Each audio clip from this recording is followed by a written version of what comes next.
question on that is the idea of free will. So is free will, I mean, if you're asleep in the illusion, does free will really exist? Or are we kind of operating on an auto mode of the wheel of karma and the winds of change, if you like? Does free will really only come about if you're an awakened person and you really have a choice? Well, let's have a look at the bigger picture first, so we can broaden our conceptual understanding of this. The real you is a creative entity. It's one who's generated stuff and thought, wouldn't it be fun to create something like the Ian being or the David being or whoever else is listening in. And to create them, a bit like a character in a computer game, it's created a series of algorithms or little programs that make that person run. Now, what you then experience of one of these bodies is it has various feelings and desires and intentions. And it weighs up these feelings, desires, and intentions and makes decisions based upon them. These little beings you're experiencing therefore think they have some sort of free will, but in fact they're just working within the program that they've been given from the outset, and they respond in a very programmed robotic way. So they think, what do I do next? They think, well, what does my feelings and sensations tell me? And whatever feelings and sensations they have instructs them on what to do next. When they have an idea, they rarely question where the idea has come from. So if you take a being that believes itself to be real and it thinks it's got its own free will, whenever you pop an idea into its head, it thinks that idea is its own. It identifies, my idea, I was very clever. I came up all on my own because I'm a really clever little character here. I have my own ideas, and I don't ask where they came from. I just think they're all me because I'm very clever, and I create my own ideas in my own little space. So if you look at this sort of dynamic from the outside, you can see a sort of robotic being, and you can just drop little ideas and new notions in its head, and it'll respond because it doesn't really see beyond that.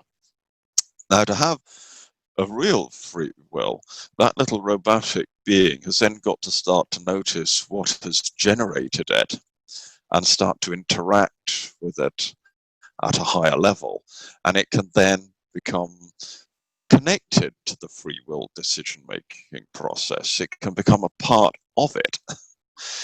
And in a funny way, the little robotic human character is being asked what its opinion is. Its creative input is being sought, so it can be incorporated into the whole system when it wants to be a part of it. Does that make some sense as I describe this? Yeah, it does. Yeah, it does indeed.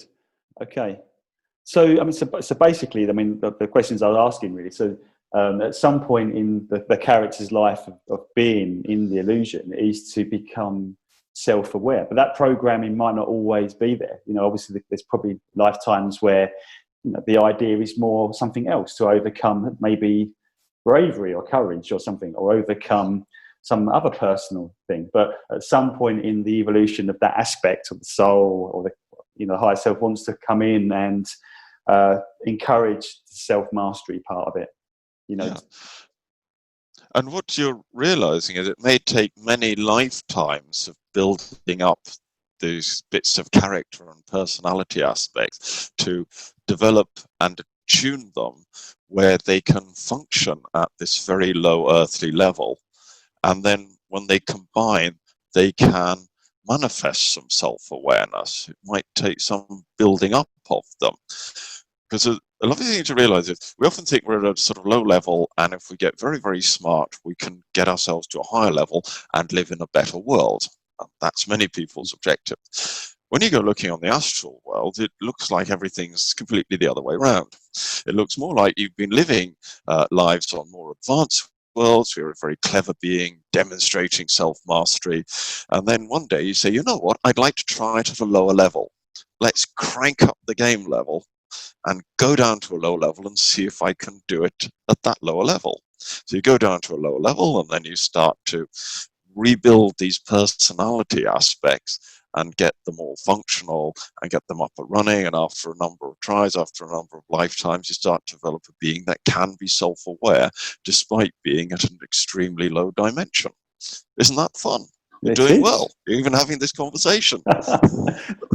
Well, that answers my question. So, that kind of brings light to the whole reason for being, and, I think too many people compare themselves to others and, why they're here. And not all aspects, souls are going to be the same.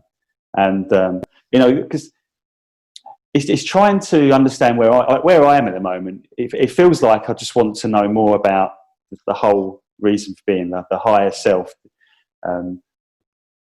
Trying to gain self-mastery and trying to understand, trying not to be here. When you say self-mastery, what do you mean? Well, master the mind, so not be such a victim of the mind, being controlled, react to things in a better way. So if things come up, don't react in a negative way. Try and look at everything from a higher aspect, from a higher self perspective. Learn to sort of master the emotions, that kind of thing. Because I think people make bad choices when they let their emotions. Because when you say we have to master the emotions, it really clenches your energy system. So it's like we're onto a good idea, but perhaps we've got a slightly distorted understanding of it. And just sitting there, try and breathe a little bit better. Because here's one of the things I think we mentioned in a previous chat, and that is when we're connecting to the truth, one effect of that is we can start to breathe properly again. Because down here in this part of our bodies, around the solar plexus area, we're sensing a lot of data. Before we getting on this call, we were joking about how dogs are able to sense a lot of these things and tell who's coming home long before they've even got into the street, because they're sensing these things much better than us, because they're thinking less. And when you were thinking the concept of self-mastery, which is I've got to control it all, that was making you tense up. Clearly, I haven't mastered it.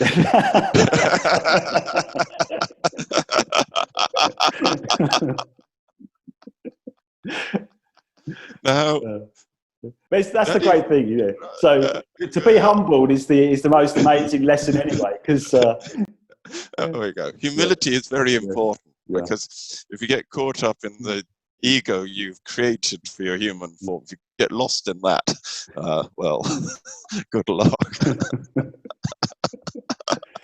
So give us your definition of that. Well, how do you see that whole process? So let's see. So if you're a higher being, you've created the illusory Ian body, which is actually made up of many, many component little beings. Sometimes what we'd say is they're made up of a lot of little lower spirit characters, and you put them all together. Just to give you a bit of, define what we mean by lower spirits. For anyone who's enjoyed sex, that's a good example of playing with some nymph spirit characters who are able to give you all sorts of sexual fantasies and thoughts, so that when someone's fiddling around with your private bits, it feels nice. They create some nice feeling, nice associations, and that's how we make sure that more humans get born in this world, because we've moved slightly beyond some of the basic feelings. That'd be done for lower spirit form. Lower spirit forms also help you do things like get to work if you're a commuter. They get you to the station. They help create the memories of how to get on the right train. Swipe in your little Oyster card so you go get fined on the journey. They create a lot of little lower stuff like that, and generating the thoughts. And it's like the language in your head that's going on. And they're doing that job. And when people talk about self-mastery as they're going to control themselves, it's rather like this team trying to create a self-control system, a bit like a slightly chaotic democracy. They're going to vote and decide things amongst themselves. And that seems awfully, awfully hard. The alternative to this is to start noticing what you are. And when you connect to that higher energy of what you are, you can bring in that oversight and that higher guidance. And the little lower spirit forms you're employing to create your human illusion will enjoy connecting into that. As we're speaking about it, you can feel how they like the unconditional love. They like the energy of it. And it's now not about having to control it. It's all about what games would we like to play. No one's being forced into doing anything. It's a case of what would it be fun to do? What would be enjoyable for everyone. What's the feeling of this as we connect into it like? Well, I mean, the idea of it feels a lot lighter. You know, it feels like you're just you're just giving away, not giving away, but you're kind of what's the word I'm looking for? You're kind of just accepting or surrendering. Surrendering is probably a better word, isn't it? Well, we don't need surrender. No. It's not lie down and take me, you know. But it's just allowing the flow, I guess, rather than trying to force it, if you know what I mean. Yes. I guess because of it, you know, I have a very analytical mind. You know, I do a lot of IT work, and so I do tend to overanalyze. And probably one of the reasons why I got into meditation was that before I was really into the spiritual thing, I just used to analyze everything, you know, logically as like a computer programmer, and it used to drive me nuts. You know, I felt like I didn't have a spare moment in my head. I guess that's one aspect of trying to overcome that busy mind and just use the mind as a tool when I need it, rather than to. Yeah. So perhaps that is not to overcome it, but to get it doing good teamwork. So that the being you've got will choose to connect. You don't have to force it to. You can allow it to choose to do it, because that produces a better arrangement. Gotcha. It actually has that free choice. And doesn't that feel easier and less stressful?